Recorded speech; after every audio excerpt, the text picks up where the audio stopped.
Here's a quick comparison between Deepstash and Blinkist. Deepstash has become the smartest in the room with unlimited access over to 200,000 plus powerful ideas from top books, podcasts, and more. There are also ideas that you can go ahead and check from so that when you download the Deepstash, all the recommendations or your likings will now appear on your dashboard. There is also a big idea and you can go ahead and learn anything from it. Now, Blinkist, you can learn something new every day. It consists books, podcasts, and experts.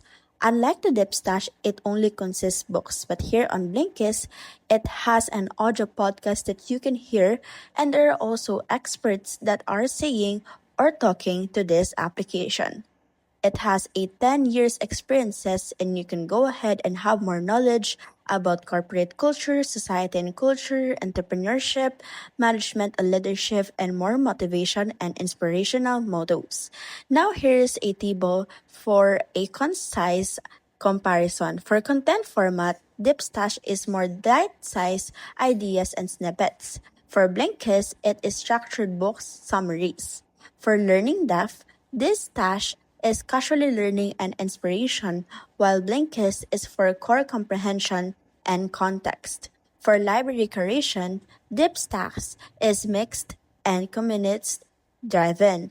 For Blinkist, it is professional and extensive. So if you want more professional reading, you can go to Blinkist. But if you want more a community driven, you can go ahead and download Dipstash.